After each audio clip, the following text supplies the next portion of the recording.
So we are back in the library. It is Sunday, which means it's the Lord's Day. So Bible study during the day and Hondas during the nighttime. We are working on the B16 today. We're getting the head assembled. Well, the head should already be together. We just need to get it bolted on. I make sure I had the right head studs.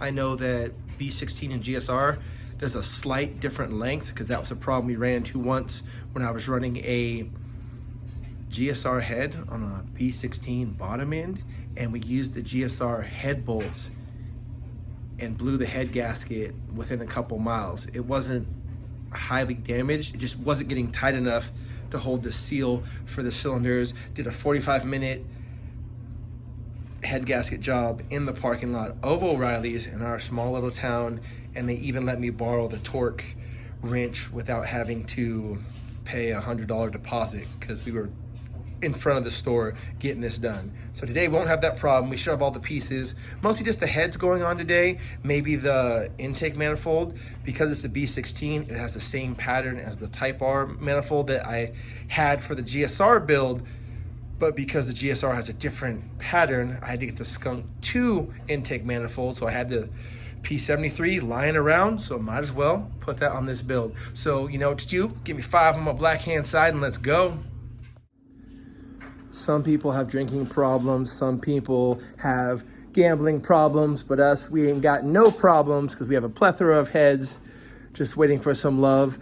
Gotta knock the dust off this. This has been in the bag since it came back from the shop. They checked it over, made sure everything was Gucci in there. Should have new valve guide seals, I think is the fancy word they were telling me. And also, it should have new cam seals. I think those are those things.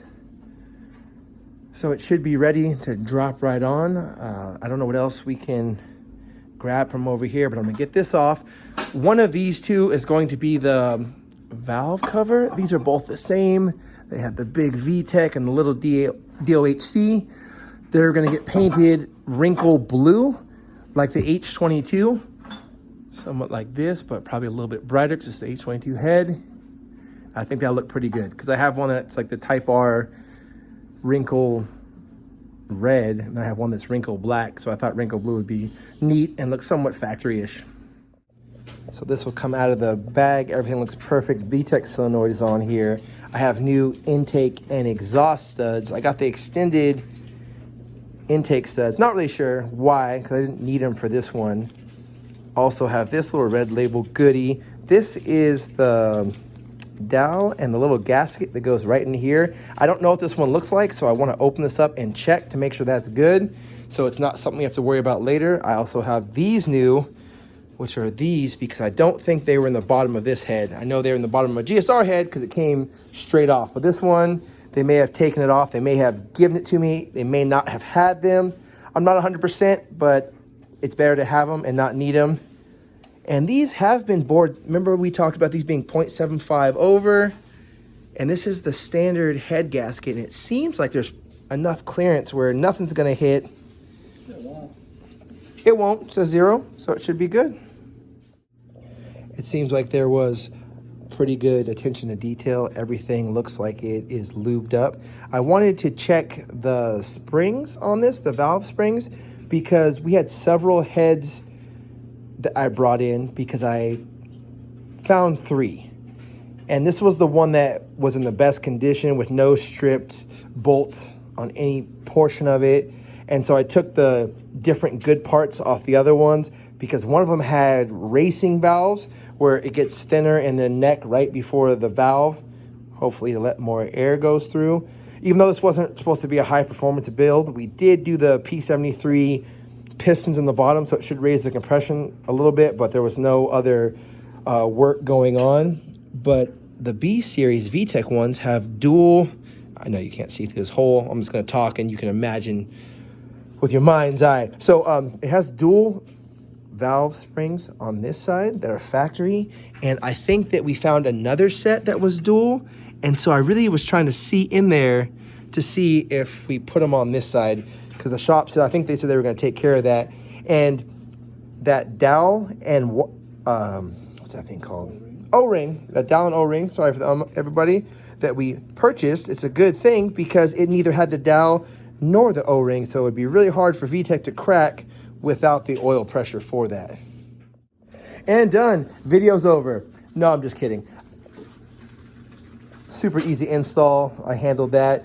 Zero's opening all these factory bags, more red labels to put in each of the B16 head studs. Then we're going to torque it in sequence. There's a pattern for that. Look it up, because we're going to look it up. We're not just going to go hog wild. We know it goes in a certain pattern, but we also need to find what these get torqued down to. My guess is 90, but that's just a guess, but we will find out for sure.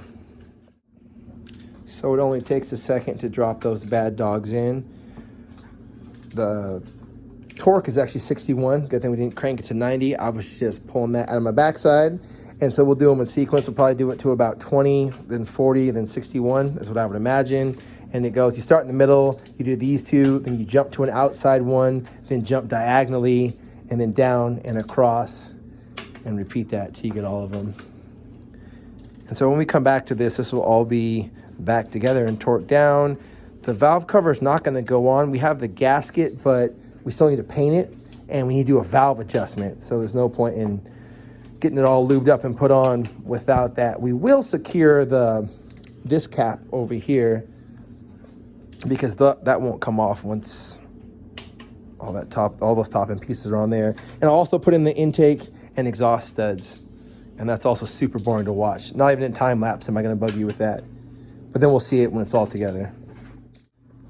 So the reason we call this the Honda Library, and by we I mean pretty much only I refer to it as that.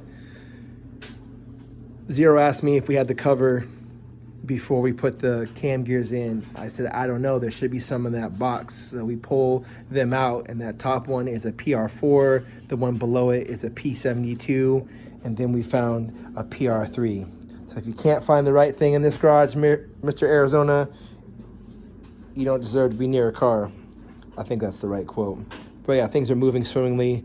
It's going back together. And this is kind of nice. Someone custom cut this for us so we don't have to take the cam gears off, because that's always kind of a B. Let's hit a quick 360 around this. Intake studs on. Those are nice and snug with a little bit of thread locker. Gaskets and nuts are on. These aren't specifically tight. I just did it by hand, mostly just to make it sit on here. Went over my P73 intake manifold. I like this thing, but there was a lot of RTV on there for some reason, so I cleaned that off. I cleaned off the mating surface. I put on my Feld Pro intake manifold gasket. This one was made in America, unlike my Feld Pro oil pan gasket, which was made in China. So this went on perfectly. That one was kind of a little beezy to deal with, but oh well. So yeah, after I gave this a quick little oven cleaner and water scrub and wipe down, so it just looks generally better.